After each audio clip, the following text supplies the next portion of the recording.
김태형 목사님을 비롯한 20명의 단기 선교 대원들이 지금 은혜 가운데 사역을 진행하고 있습니다. 무사히 돌아올 수 있도록 기도해 주시고요. 함께 그 고등부에서 지금 동계 수련회가 진행되고 있는데요. 우리 학생들 많은 은혜 받을 수 있도록 기도해 주시면 감사하겠습니다. 할렐루야. 우리 옆에 계시는 또 좌우에 계시는 또 앞뒤에 계시는 성도님들과 인사하겠습니다. 샬롬 이렇게 인사하겠습니다. 샬롬. 네. 제가 이제 금요기도회를 통해서 이제 팔복을 한 절씩 계속 설교하고 있는데요. 오늘은 7번째 이 설교입니다. 함께 나눌 오늘의 주제는 이 화평입니다. 화평. 이 화평은 헬라어로 이 에이레네라고 하는데요. 이 평화 혹은 안전이라는 뜻을 가진 단어입니다. 우리 한글 성경은 이를 화평이라고 번역을 했죠. 화평이라는 단어를 사전에 검색해 보면요, 화목하고 온화한 상태 이렇게 나옵니다. 분쟁과 다툼, 미움과 시기가 없고 그 관계에 있어서 서로 사랑하고 위하는 화목과 평화가 넘치는 상태를 이 화평이라고 합니다. 여러분, 이 에이레네라고 하는 이 헬라어가요, 구약적인 개념에서 사용될 때는 어떻게 사용되는지 아십니까? 방금 여러분들이 인사하시면서 사용하셨던 이 샬롬이라는 단어가 이 화평이라는 단어의 구약적 개념입니다. 여러분, 그런 의미에서 우리 한 번 더 이렇게 인사할까요? 옆에 보시면서 웃으시면서 샬롬 인사하겠습니다. 네. 좀 웃어주세요, 여러분. 오늘 예수님은 제자들에게 이 화평하게 하는 사람이 복되다 이렇게 선언하셨습니다. 주 안에 사랑하는 성도 여러분, 여러분들의 삶에 이 샬롬, 하나님의 화평이 가득하기를 축원드립니다. 그리고 본격적으로 예수님의 말씀과 오늘 예수님이 우리에게 주시는 이 메시지를 나누기 전에요, 이 샬롬에 대해서, 이 샬롬의 배경 또 그 근원에 대해서 잠시 이야기를 하고 넘어가야 할 것 같습니다. 성도 여러분, 우리는 본래 이 샬롬 그리고 화평 가운데 창조되었습니다. 믿으십니까? 왜냐하면 우리를 창조하신 하나님의 가장 중요한 속성이 뭐냐면 바로 이 화평입니다. 고린도전서 14장 33절 말씀에 하나님은 무질서의 하나님이 아니시오 오직 화평의 하나님이시니라 이렇게 말씀하고 있습니다. 성경은 이 샬롬, 이 화평이 하나님의 그 본성이라 성품이라 말씀하고 있는 거죠. 이 샬롬이라는 단어를 조금 우리가 깊이 묵상해 보면 그 자체로 이 관계를 전제하고 있다는 것을 우리가 알게 됩니다. 손바닥도 부딪혀야 소리가 나는 것처럼 이 샬롬은 둘 혹은 그 이상의 관계 안에서 사용되는 단어죠. 이 창세기 1장 26절 말씀에 보면요, 이 하나님의 그 본성에 대해서 이렇게 기록하고 있는데요. 창조 사역 가운데 우리 창세기 1장 26절 같이 보겠습니다. 시작. 하나님이 이르시되 우리의 모양대로 우리가 사람을 만들고 그들로 바다의 물고기와 하늘의 새와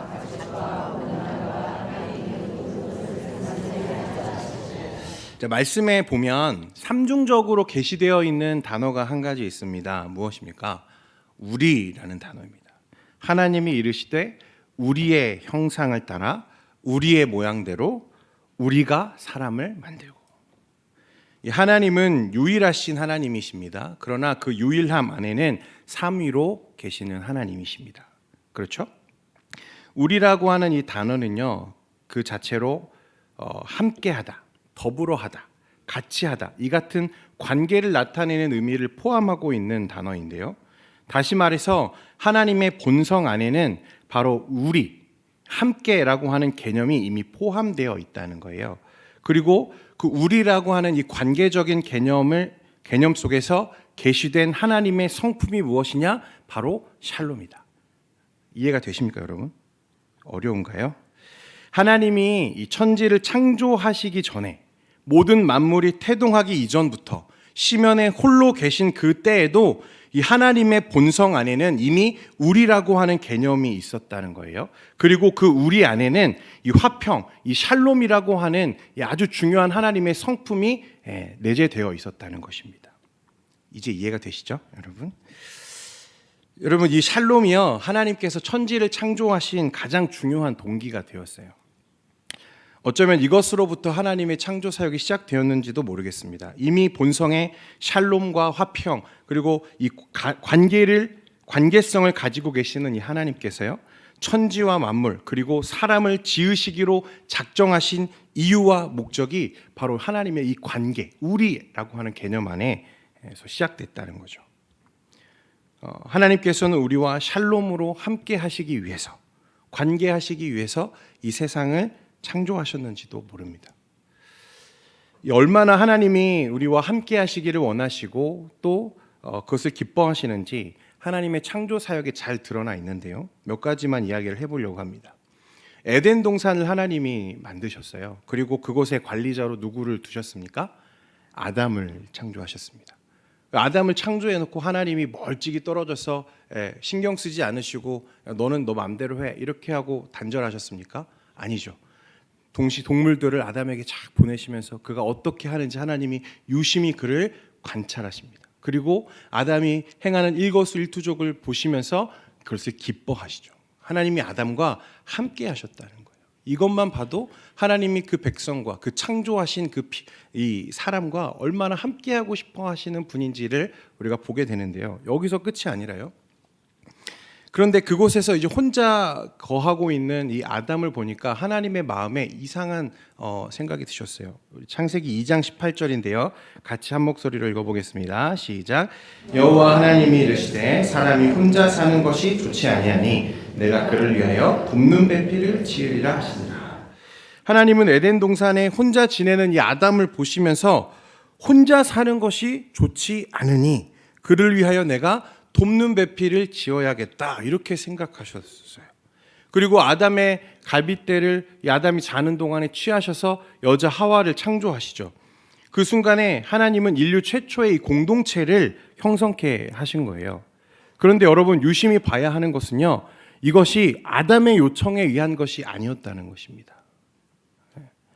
아담이요 혼자 거하는데요, 밤이 너무 길어요. 그래가지고 너무 외로워. 혼자 있는 게 너무 힘들어서 하나님께 하나님 저를 좀 돕는 배필을 좀 지어주십시오. 하나님이 아담이 그렇게 하나님께 요청한 게 아니라요, 이 하나님이 만드신 이 가정 또 최초의 공동체 이 관계가 어디서부터 시작됐다고 말씀하냐면요, 하나님으로부터 시작됐다는 거예요. 하나님이 본래 이 샬롬이십니다. 믿으십니까? 함께하기를 좋아하는 분이세요. 하나님의 형상대로 지음받은 사람은 처음부터 이 관계적인 존재로 지음을 받았습니다. 이 하나님과의 관계, 그리고 내 옆에 있는 지체와의 관계, 혼자 살아갈 수 있는 사람은 없습니다. 그리고 처음 하나님이 계획하신 그 관계 안에 내재되어 있는 하나님의 성품은 역시 샬롬이었어요. 평화와 평강이었습니다. 그래서 처음 창조된 이 하나님의 세계에는 이것이 없었습니다. 분쟁, 다툼, 미움, 시기, 질투 이런 건 전혀 존재하지 않았죠. 아담과 하와는 서로 벗었으나 그것을 허물로 여기지 않았습니다. 그야말로 사자와 어린 양이 함께 뛰놀 수 있는 세계가 하나님의 창조 세계였다는 거죠.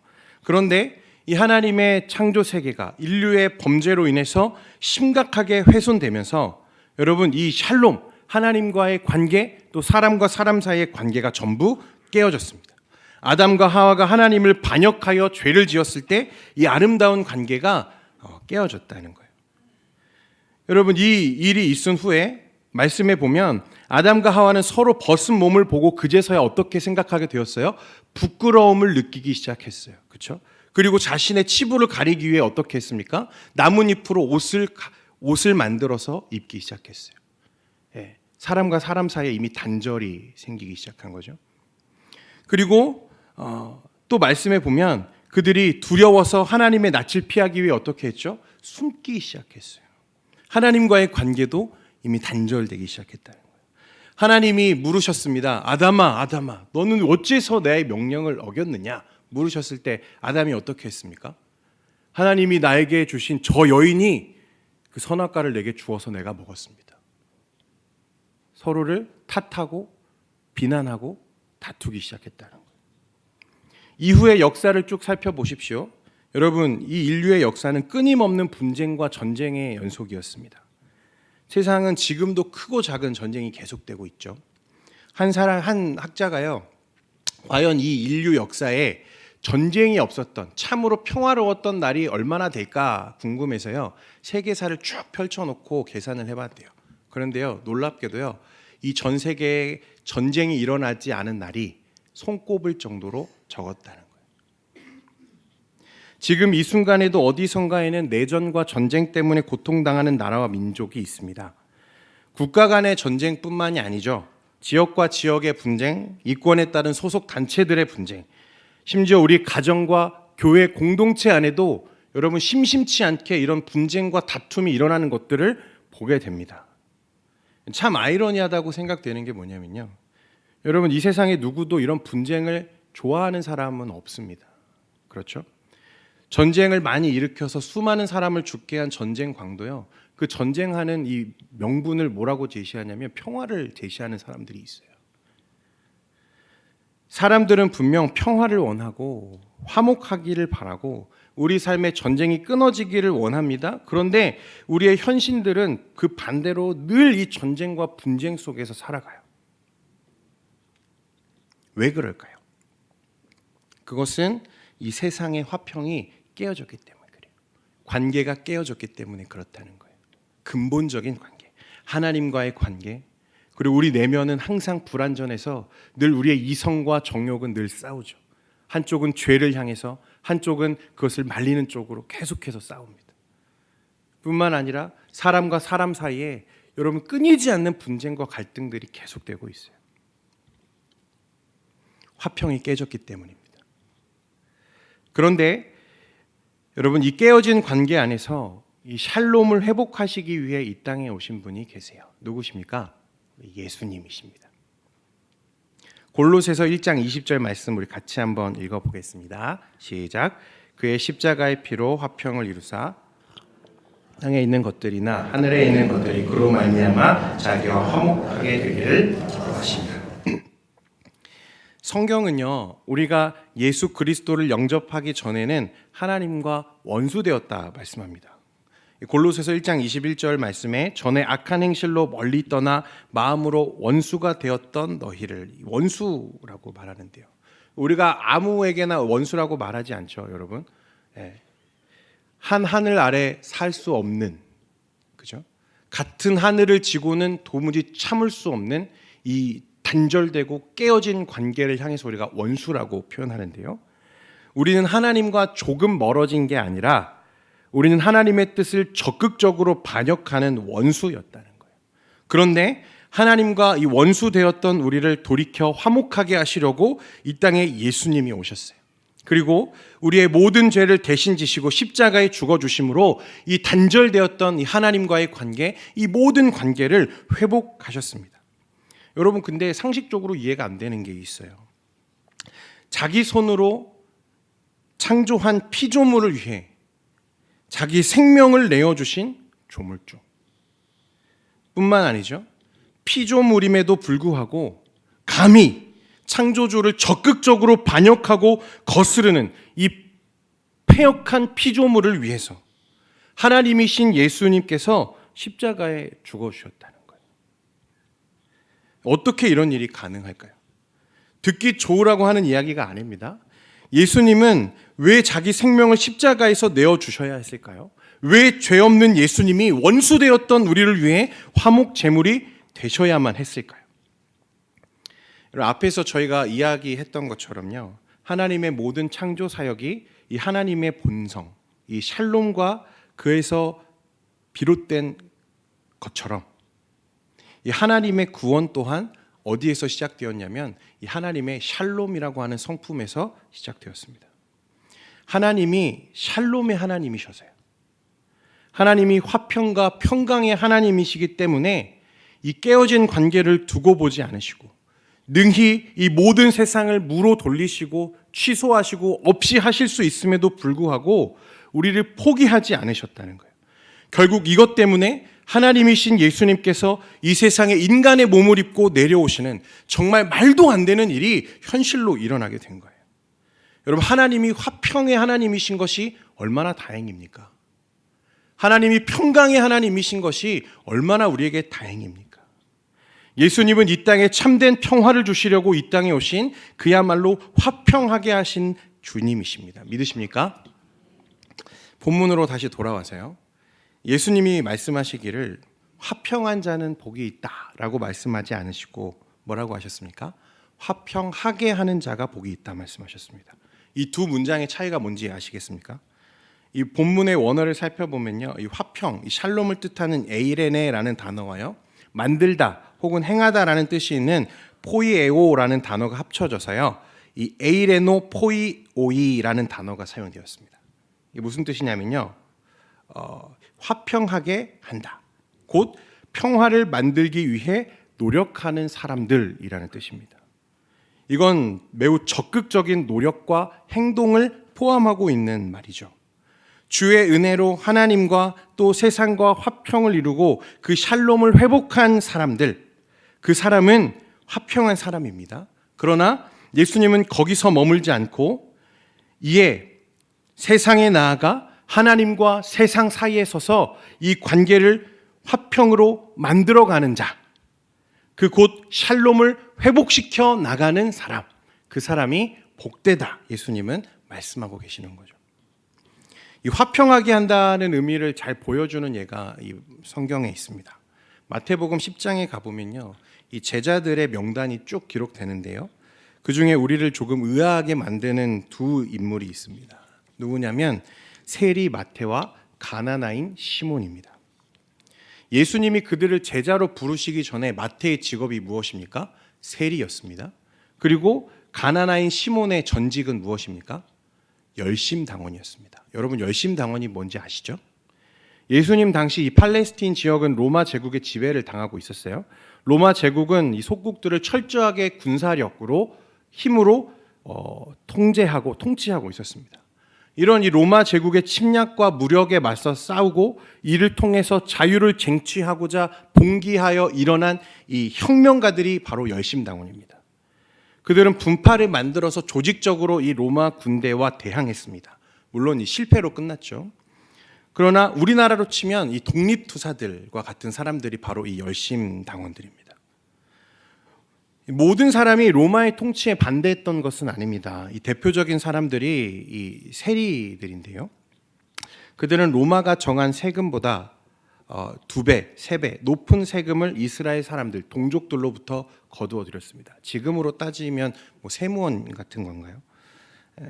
그래서 일부는 로마로 보내고 나머지는 자신의 어떤 그 부를 축적하는 데 사용했죠. 이 로마로부터 독립하기 위해 피 흘려 투쟁하는 이 열심당원과 이스라엘 사람들이 보기에 이 세리는 어떤 사람입니까? 매국노죠. 앞잡이입니다. 그야말로 쓰레기 같은 사람들이 바로 세리였습니다. 그래서 당시 사람들은 세리와는 말도 섞지 않았어요. 함께 식사하는 것은 생각조차 할 수 없었습니다. 그래서 예수님이 세리장 삭개오의 집에 들어가서 그와 함께 식사하실 때 이전까지는 예수님께 호의적이던 사람들이 뭐라고 했습니까? 어떻게 예수님이 저 죄인과 함께 식사하는가, 이렇게 얘기했습니다. 비난했다는 거죠. 여러분, 당시에 세리를 대하는 사람들의 어떤 분위기가 그랬어요. 하물며 열심당원, 이 나라의 독립을 위해 자기 생명을 내어놓고 이 로마와 투쟁하고 있는 이 열심당원이 보기에 이 세리는 어떤 사람입니까? 반드시 죽여야 하는 사람입니다. 두 무리는 절대로 함께 할 수 없는, 마치 영원히 만나지 않는 이 평행선을 달려가는 이 사람들이 세리와 바로 열심당원이었습니다. 그런데 어찌된 일인지 예수님을 따르는 제자들 가운데 이 세리로 일하던 이 마태가 있고요, 열심당원으로 활약했던 시몬이 있었다는 거예요. 이것이 우연히 일어난 일일까요? 예수님이 12제자를 택해서 부르셨는데 어쩌다 보니까 우연치 않게 그 안에 세리가 있고 그 안에 열심당원이 섞여 들어온 걸까요?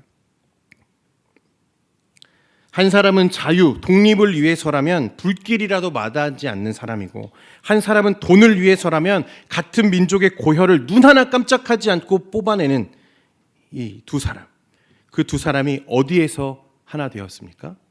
예수 그리스도 안에서 하나 된 것을 우리가 보게 됩니다. 현실적으로 그들이 화목하는 것이 가능합니까, 여러분?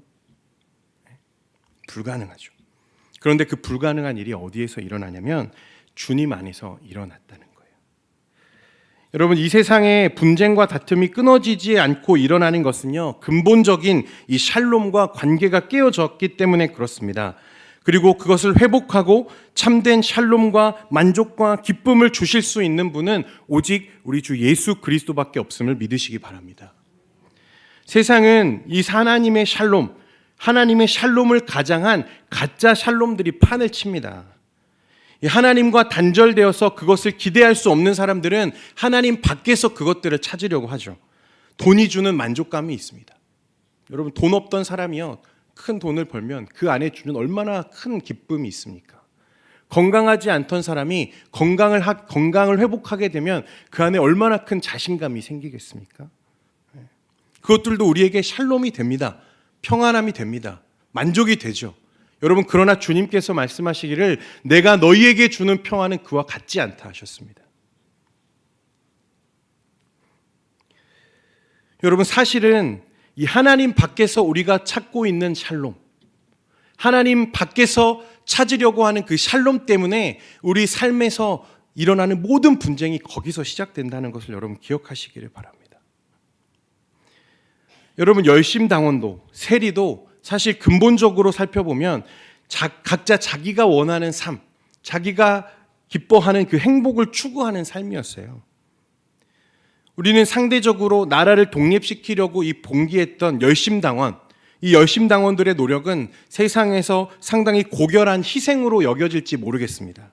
그러나 여러분, 그들이 말하는 이 화평, 자유, 그것을 쟁취하기 위해 택한 방법이 무엇이었습니까? 폭력이었어요. 전쟁이었습니다. 여러분, 그곳에 과연 하나님이 보여주셨던 이 샬롬과 화평이 존재하고 있을까요? 예수님은 이 세상을 화평하게 하시는 분으로 이 땅에 오셨습니다. 예수님은 가짜 샬롬이 아니라 참 샬롬을 우리에게 보여주셨어요. 예수님 안에서 하나님의 나라를 소유하면 이 모든 분쟁이 그 안에서 해소됩니다. 의미가 없어져요. 진짜를 알고 나면 여러분, 가짜는 의미가 없어지는 거예요. 여러분들은 이 참 평화, 주님 안에서 누리는 샬롬을 소유하고 계십니까? 여러분, 예수님은 우리를요, 화평하게 하는 자들이라고 말씀하셨어요. 다시 말하면 우리는 이 세상에 살아가면서 하나님과 세상을 화평하게 하고 사람과 사람, 이 모든 관계들을 샬롬으로 인도할 책임이 있는 사람들이라는 것입니다. 한 목사님이 설교하시는 중에 이런 말씀을 하시는 걸 제가 들은 적이 있어요. 하나님이 우리에게 주신 가장 고결한 직분이 두 가지가 있답니다. 이 첫 번째는 뭐냐면 이 성도라는 직분이라는 거예요. 그 성도라는 직분이 우리가 가지고 있는 목사, 권사, 장로, 집사, 이 모든 직분보다 더 중요하고 기쁘고 감사한 직분이라, 이렇게 말씀하십니다. 두 번째 우리의 직분은 무엇이냐? 그것이 바로 화평하게 하는 직분이라, 이렇게 말씀하시더라고요. 고린도후서 5장 17절 18절 말씀인데요, 우리 같이 한번 보겠습니다. 시작. 그런즉 누구든지 그리스도 안에 있으면 새로운 지나갔으니 보라 새 것이 되었다. 모든 것이 하나님께로 났으며 그가 그리스도로 말미암아 우리를 자기와 화목하게 하시고 또 우리에게 화목하게 하는 직분을 주셨으니. 할렐루야. 예수님이 우리에게 행하신 것처럼 세상에서 하나님과 사람들 그 사이에 서서 화평을 이루어가는 자들, 오늘 예수님이 말씀하시는 에이레노 포이오이, 화평하게 하는 자들이라는 거예요. 여러분, 갈수록 사회의 여러 가지 분쟁들이 심화되어 가는 것들을 보고 있습니다. 그렇죠? 정치적인 입장 차이에서 오는 갈등이 있어요. 지난 토요일인가요? 이 교구의 결혼식에 있어서 서울역 근처를 이제 지나가게 됐는데요. 그것을 지나다가 이 태극기를 흔드는 엄청난 무리의 사람들을 보았습니다. 나중에 보니까 이 103회 태극기 집회가 열렸더라고요. 불과 몇 년 전에는요, 여러분, 그 거리를 어떤 사람들이 가득 채웠었습니까? 촛불을 든 사람들이 가득 채웠었죠. 기억하시죠? 정권이 바뀌었습니다. 집권 세력이 달라졌어요. 여러분, 갈등이 해결되었던가요? 사회의 문제들이 해결되었습니까? 아니요. 보수와 진보, 여당과 야당, 이 두 세력은요, 분명 서로의 견제와 또 발전을 위해서 모두 필요하다고 생각이 됩니다. 그런데 그 안에서 서로의 너무 입장 차이를 강하게 주장하다 보니까 다툼이 발생하고 분열이 조장되는 것들을 우리가 봐요. 대표적인 게 지역 갈등이죠. 또 세대 간의 갈등도 있습니다. 빈부의 격차에 따른 갈등도 있고요. 이런 정치적이고 이념적인 갈등이 끊이지 않고 문제를 만들어내는 것을 봅니다. 최근에 이 사회에서 이슈가 되고 있는 그 신조어가 있습니다. 여러분, 남혐, 여혐이라고 들어보셨습니까? 남자를 혐오하는 여자가 있답니다. 이해가 잘 안 되는데 여자를 혐오하는 남자도 있답니다. 여러분, 성과 성 사이의 갈등이 고조되어 가요. 최근에 이것 때문에요, 폭력 사태가 일어나가지고요, 한동안 사이가 시끄러웠습니다. 이제는 차별을 넘어서 서로를 혐오하는 지경에까지 이르렀어요. 이런 갈등의 심화는 사회에서만 일어나는 게 아닙니다. 여러분, 우리 가정에도 이런 갈등이 있어요. 일전에 제가 한 청년을 상담한 적이 있는데요. 이 청년은 그 아버지에 대한 상처가 매우 큰 청년이었습니다. 어린 시절에 이 어머니와 자녀들에게 이 휘둘렀던 이 폭력과 폭언이 성인이 되어서까지 그 상처로 남아 있는 거예요. 이 청년이 저에게 뭐라고 하냐면, 나는 아버지가 없다, 이렇게 얘기하더라고요. 저 분명히 아버지가 있는 걸 알고 있거든요. 근데 아버지가 없다, 이렇게 얘기하더라고요. 안타깝지 않습니까? 지금도 아버지와는 1년에 한두 마디, 같은 집에 살면서도요, 한두 마디 나누지를 않는데요. 단절된 거죠. 관계가 깨어진 거죠. 형제 간의 갈등이 있고 부모 자식 간의 갈등이 있습니다. 여러분, 이런 문제가 과연 우리가 지지하고 있는 이 정치 세력이 집권하면 해결되는 문제입니까? 그러면 평화가 찾아올까요? 화평이 이루어집니까?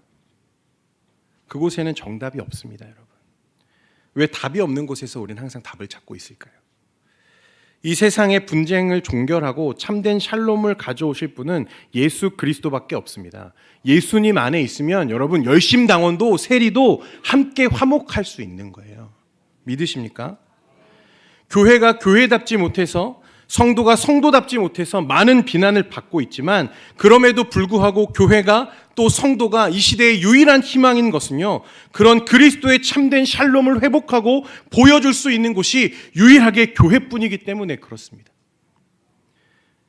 여러분, 우리가 이제는 우리의 사명의 무게를 실감하셔야 됩니다. 여러분들은 세상을 화평하게 하는 사람들입니다. 믿으십니까? 여러분들이 속해 있는 가정이 여러분들을 통해서 화목하게 되어야 해요. 여러분들이 속해 있는 회사, 사회, 이 공동체가 여러분들을 통해서 화목하게 되어야 할 줄 믿습니다. 여러분, 그러려면 교회가 먼저 교회다워줘야죠. 성도가 먼저 성도다워줘야죠. 이는 곧 하나님과의 관계 회복을 의미합니다. 그리고 세상에서 그리스도의 사랑을 우리가 보여줘야 돼요. 여러분, 여기 경상도 출신 계십니까? 고향이 경상도이신 분. 전라도 계십니까? 전라도. 아무도 계시죠? 네. 왜 숨기세요? 네. 여기 모여 있는 사람들 여러분 한번 보세요. 여기에는 여당을 지지하는 사람도 있고요, 야당을 지지하는 사람도 있습니다. 그렇죠? 태극기를 들고 흔들었던 사람도 있고, 촛불을 들고 길거리를 행진했던 사람도 있습니다. 나이가 많은 사람도 있고 어린 사람도 있습니다. 돈이 많은 사람도 있고요, 돈이 없는 사람도 있어요. 여성도 있고 남성도 있습니다. 세상에 이렇게 다양한 사람들이 함께 모여서 형제라고 부르며 서로를 위하며 세워가는 공동체가 또 있습니까? 여러분, 오직 주님 안에서만 이것이 가능한 거예요. 세리와 열심당원이 화목할 수 있는. 주 안에 사랑하는 성도 여러분, 성도된 여러분은 여러분의 가정을 화평하게 하는 사람들입니다. 이 지역을 화평하게 하는 분들이고 사회를 화평하게 만들어 가야 하는 사람들입니다. 그리고 그것은 한 정당을 지지하고 내 의견을 막 관철시키려고 하는 이 태도에서 이루어지는 것이 아니고요, 그리스도 안에 모일 때 참된 샬롬이 관계가 회복되는 것을 봅니다. 그런데 안타까운 게요, 교회에 와서도 서로의 이 그 정치적인 성향을 내걸고 막 다툼이 일어나는 것들을 볼 때 얼마나 안타깝습니까? 교회 안에서 여러분 그게 무슨 소용이 있습니까? 예수 그리스도 안에서 내가 야당을 지지하는 게, 여당을 지지하는 게 무슨 소용이 있습니까?